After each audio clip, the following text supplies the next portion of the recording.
El deseado de todas las gentes. Capítulo 60. La ley del nuevo reino. Este capítulo está basado en Mateo 20, versos 20 al 28, Marcos 10, versos 32 al 45, Lucas 18, versos 31 al 34. El tiempo de la Pascua se estaba acercando, y de nuevo Jesús se dirigió hacia Jerusalén. Su corazón tenía la paz de la perfecta unidad con la voluntad del Padre, y con paso ansioso avanzaba hacia el lugar del sacrificio. Pero un sentimiento de misterio, de duda y de temor sobrecogía a los discípulos. El Salvador iba delante de ellos, y se espantaban y le seguían con miedo. Otra vez Jesús llamó así a los 12, y con mayor claridad que nunca les explicó su entrega y sufrimientos. «He aquí», dijo él, «subimos a Jerusalén, y serán cumplidas todas las cosas que fueron escritas por los profetas del Hijo del Hombre. Porque será entregado a las gentes, y será escarnecido, e injuriado y escupido, y después que lo hubieren azotado le matarán, mas al tercer día resucitará». Pero ellos nada de estas cosas entendían, y esta palabra les era encubierta, y no entendían lo que decía. ¿No habían proclamado poco antes por doquiera, el reino de los cielos se ha acercado? ¿No había prometido Cristo mismo que muchos se sentarían con Abraham, Isaac y Jacob en el reino de Dios? ¿No había prometido a cuantos lo habían dejado todo por su causa 100 veces tanto en esta vida y una parte en su reino? ¿Y no había hecho a los 12 la promesa especial de que ocuparían puestos de alto honor en su reino, a saber que se sentarían en tronos para juzgar a los 12 tribus de Israel? Acababa de decir que debían cumplirse todas las cosas escritas en los profetas concernientes a él. ¿Y no habían predicho los profetas la gloria del reino del Mesías?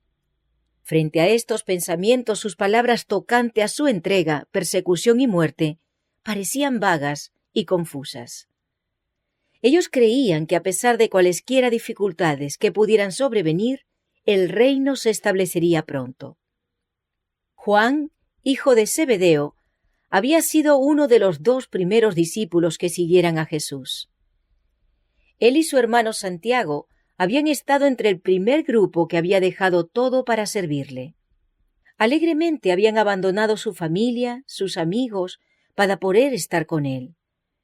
Habían caminado y conversado con él, habían estado con él en el retiro del hogar y en las asambleas públicas.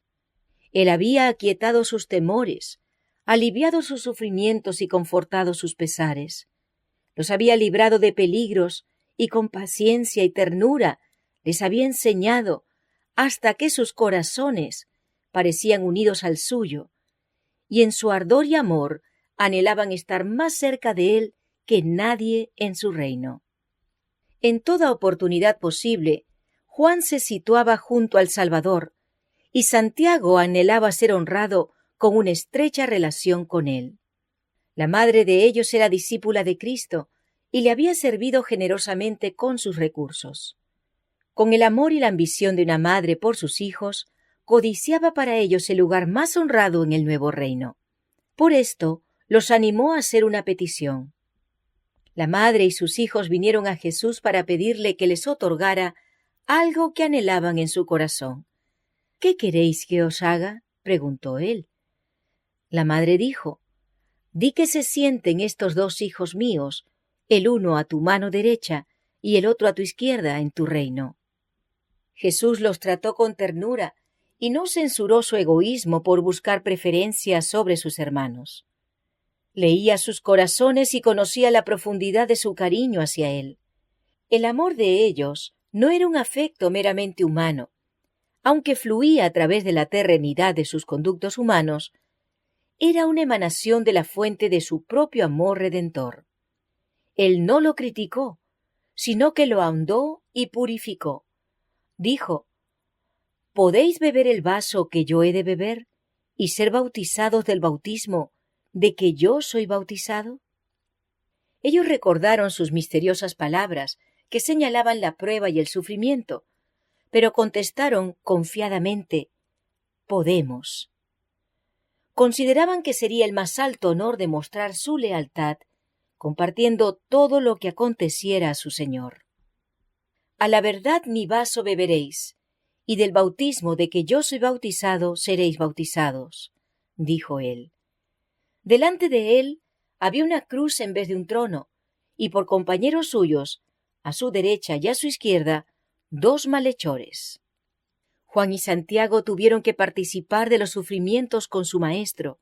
Uno fue el primero de los hermanos que pereció a espada, el otro, el que por más tiempo hubo de soportar trabajos, vituperio y persecución. Mas el sentaros a mi mano derecha y a mi izquierda, continuó Jesús, no es mío darlo, sino aquellos para quienes está aparejado de mi Padre. En el reino de los cielos no se alcanza la posición por favoritismo. No se la gana ni se la recibe como un regalo arbitrario. Es el resultado del carácter.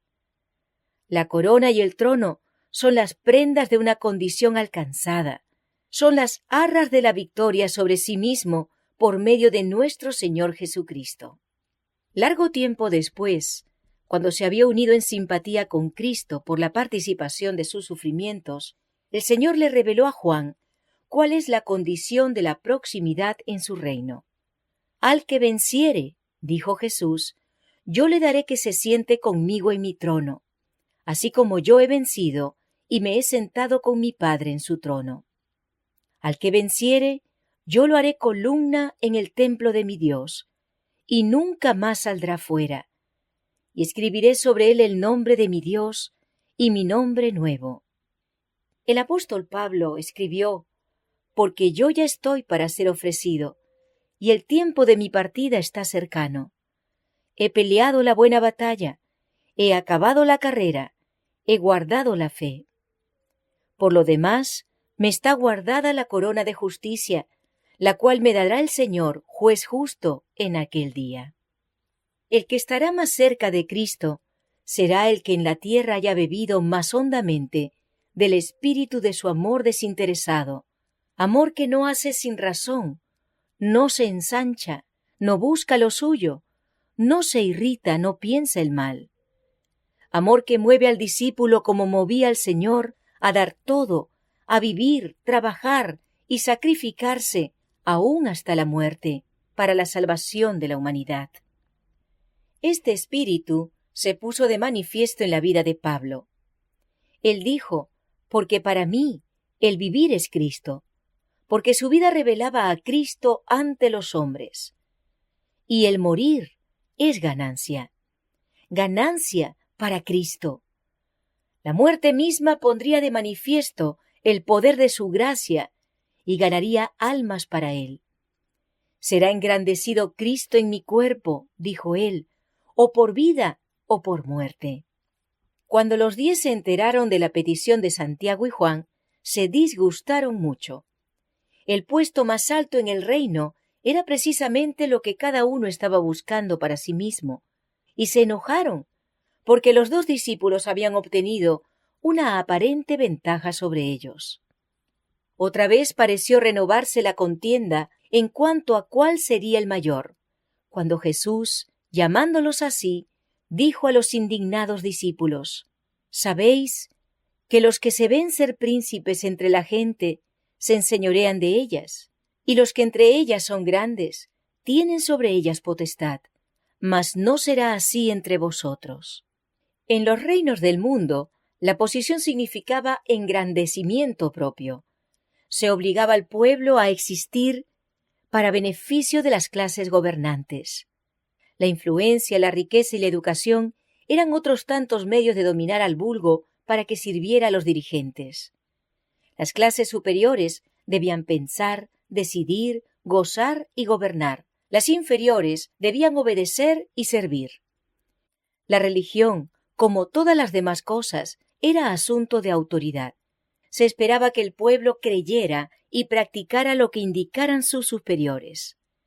se desconocía totalmente el derecho del hombre como hombre de pensar y obrar por sí mismo. Cristo estaba estableciendo un reino sobre principios diferentes. Él llamaba a los hombres no a asumir autoridad, sino a servir, a sobrellevar los fuertes las flaquezas de los débiles. El poder, la posición, el talento y la educación colocaban a su poseedor bajo una obligación mayor de servir a sus semejantes. Aún al menor de los discípulos de Cristo se dice, porque todas las cosas son por vuestra causa. El Hijo del Hombre no vino para ser servido, sino para servir, y para dar su vida en rescate por muchos. Entre los discípulos, Cristo era en todo sentido un guardián, un portador de cargas. Él compartía su pobreza, practicaba la abnegación personal en beneficio de ellos. Iba delante de ellos para allanar los lugares más difíciles, y pronto iba a consumar su obra en la tierra entregando su vida. El principio por el cual Cristo se regía debe regir a los miembros de la Iglesia, la cual es su cuerpo. El plan y fundamento de la salvación es el amor. En el reino de Cristo, los mayores son los que siguen el ejemplo dado por Él y actúan como pastores de su rebaño. Las palabras de Pablo revelan la verdadera dignidad y honra de la vida cristiana, por lo cual, siendo libre para con todos, me he hecho siervo de todos, no procurando mi propio beneficio, sino el de muchos, para que sean salvos. En asuntos de conciencia, el alma debe ser dejada libre. Ninguno debe dominar otra mente, juzgar por otro o prescribirle su deber. Dios da a cada alma libertad para pensar y seguir sus propias convicciones. De manera que cada uno de nosotros dará a Dios razón de sí. Ninguno tiene el derecho de fundir su propia individualidad en la de otro. En todos los asuntos en que hay principios en juego, cada uno esté asegurado en su ánimo. En el reino de Cristo no hay opresión señoril ni imposición de costumbres. Los ángeles del cielo no vienen a la tierra para mandar y exigir homenaje, sino como mensajeros de misericordia para cooperar con los hombres en la elevación de la humanidad. Los principios y las palabras mismas de la enseñanza del Salvador, en su divina hermosura, permanecieron en la memoria del discípulo amado. En sus últimos días, el pensamiento central del testimonio de Juan a las iglesias era: porque este es el mensaje que habéis oído desde el principio, que nos amemos unos a otros. En esto hemos conocido el amor, porque Él puso su vida por nosotros. También nosotros debemos poner nuestras vidas por los hermanos. Tal era el espíritu que animaba a la iglesia primitiva. Después del derramamiento del Espíritu Santo, la multitud de los que habían creído era de un corazón y un alma, y ninguno decía ser suyo algo de lo que poseía, mas todas las cosas les eran comunes.